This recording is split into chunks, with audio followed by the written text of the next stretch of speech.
Hello, this is Victor at RestoreMercedes.com. Now today is the other repair that I'm doing on struts. The other day the amplifier failed, so I had to actually fix it again. You know, this amplifier, I don't know where it came from because I see some sticker. It probably was a used one that was installed here.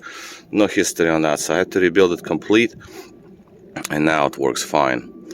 And I put on Bluetooth in the radio just while at it. The struts. So obviously the upper point is inside the trunk under the covering, and here, just like before, I had to loosen up the lower strut bolt when I was putting in a new bushing, replacement bushing. And then of course you have to disconnect the hydraulic line that goes to the hydraulic pipe. Now this spigot here, it's frozen shut. I can't spin it. So it is the one that you're supposed to turn to undo the strut line from the pipe. But this thing is frozen, so I had to revert to plan B. It's just like take the strut out and spin the strut because it broke loose. But because that nut doesn't spin, you cannot undo the threads. So I have to spin the strut in this area right here, like the whole thing. So that one is removed. So here's the strut, and that's the new mount on the bottom there, bushing. The line is not damaged, everything's fine. But now the problem is this, the upper attachment point. Now what would happen is, with those bushings installed, the noise was up like almost nothing. There was absolutely no noise, no banging, no knocking, except if I would to hit heavy, like large bumps. Yeah, I know I have to get new tires. That's a different story. But the car's set for like 2 years, so it's just, you know, tires are square. So, and might as well maybe refinish the rims while at it. Well, anyway, so we're talking about the struts now, and the problem is this: as you can see, the upper attachment point is loose. And that's what happens, because when you go over small bumps, there was absolutely no noise, no banging, no, everything was quiet, suspension was absolutely fine. But when you hit the bump large enough, then it bangs through the strut and the attachment point to the body of the car. It's like I drove over a large bump. I hear the sound. I was like, oh man, that's definitely sounds like the upper attachment points. You can distinguish the sounds, like when you have a problem with the bottom portion, but that's going to be the loudest. And then once you finish with the bottom portion, then the upper noise, upper strut mount noise is going to be quieter, and it's going to be less metal-like. You know, I don't know if it makes sense, but it will be less metal-like because it's just the rubber that's messed up in there. So, and that's what it sounded like. And again, as you can see, this is just like minimal effort. Look at this, just 2 fingers, and the strut is laying on its own weight, and it's moving. So, and if I'm gonna just do it with 2 hands, then I can actually move it in and out. You can see this is the source of the noise. Obviously you replace the whole strut, but I want to save some money here. The lower bushing cost I think it was something like around $50 or something. And then the upper strut mounts. Now, well, of course, these are aftermarket. Original ones are way too expensive, but aftermarket ones, of course, have their own problems. Well, the biggest problems are the threads. Now, if you compare the thread between original and aftermarket one, as you can see how shiny it is, because I did actually ran my dye over it, because here is untouched one, and you will see that the threads are messed up. If you look closely, as you can see how it gets squashed over here. I haven't done anything to this mount. Look at this. Look at that. It's just like, I don't know. It's just ridiculous, because this is normal threads. And then in this area, it starts to get squashed. So obviously when you put a nut over it, you're gonna strip something. That's the nut, original one. And this is the one that's squashed on top, so it's just self-tightening nut. And this is soft one. So you're gonna like mess up the threads if you're gonna just run it over. You might succeed, but I don't want to take any chances. I don't want to go back there again. But obviously there's damages, so I run a die set. Same applies to the inner threads. This is a fine one, the fine thread. So I gotta use different die, obviously, the inner one. So that's what I did with this one. The threads are ran through with the die. Same here. Now we can compare the way the knot goes on to the original one. As you can see, it goes on, and then this is where the squashed point is, so you can't turn it anymore. You have to use a wrench. So that's this one, that's original. And now I got the replacement one, and replacement one also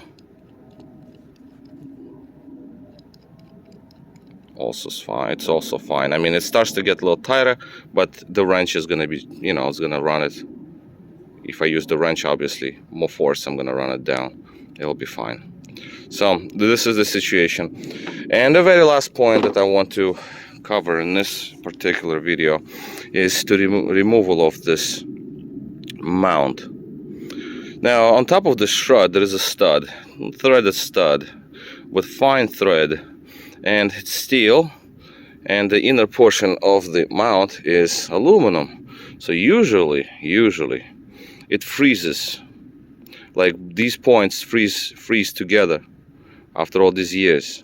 So they're like pretty much frozen right now. I'm pretty much sure.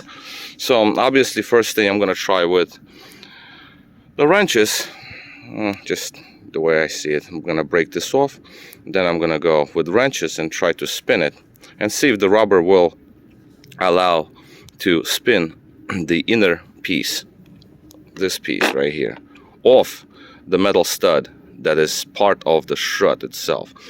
Now if you're gonna go too crazy on it, you can break the stud off, just shear it off. It's just gonna be like it's just gonna be nothing. The stud will be left inside the mount itself, and that's it. Now I fixed this before. I welded a new one, right? So yeah, I had a nice strut and the stud broke off, and I welded a new one. And it's a metric one. It's a fine thread, I think 1.0 and not 1.5 like here, right? The thread distance is 1.0, I think. Very fine. And finding the bolt, you can weld it in. Okay, fine, you can do it. It'll work, right? But obviously you kind of don't want to get to that. So if the wrenches don't work, it's going to be a plan B.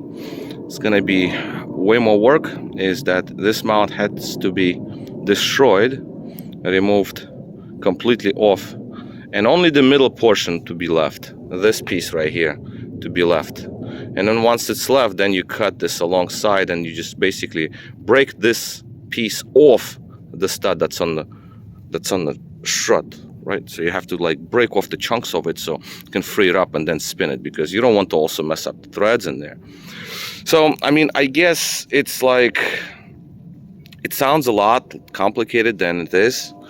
I don't know. I mean, I don't feel like paying like $800 per strut. What's the point? There's nothing wrong with the strut. It's just the attachment points. So new strut will come with new upper mount and the lower mount, of course. But you know what? $800 or so per side, $1,600 plus taxes. Labor is the same. The spigot will be still locked up, frozen, the one that's on the vehicle end. So it's like you're not pretty much, I mean, it's to my benefit to fix it, right? It's gonna be way cheaper to fix it than to replace it in my particular case. And it's gonna run another like 200,000 miles, no problems. So what's the point of replacing it? But of course, if you're in shop environment and you have no time to mess with things and this and that, left and right, and you want to give the car back to a customer, let's say, yeah, you just change the struts and call it a day, because you don't want this car to come back. For your own, and for your own car, maybe that makes sense. Again, this is just me personally. I'm not talking about like, oh, what's good, what's better, what's worse. So that's that.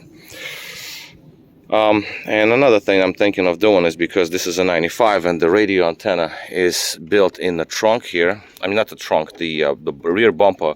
The reception is kind of iffy. and somebody already put some sort of a heat shrink over it, I see. So I'm thinking of rerouting this and connecting it to the antenna, because this antenna is for cell phone and I don't have a cell phone, so I would rather have it for radio. Alright, so this is going to be all. I got some delivery coming in, and that is what I'm doing. I guess that would be all. The other side to follow next. Okay, and I have another addition actually to this video. So just to show how you can check the upper strut mounts when you don't have a strut removed, right? So there's two ways.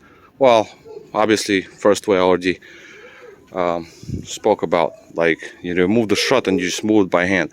Second way, you can depressurize the whole rear suspension, the whole hydraulic circuit. Right now it is depressurized. You can see it sits low because there is no pressure in the system. Now this side is finished. The upper mount is done. The lowers are also done. But the pressure is zero. There's no pressure. So now I can actually move the car up and down by hand. As you can see how easy I can move it. And sure enough, this side is good, and here's how it sounds. Now this side isn't.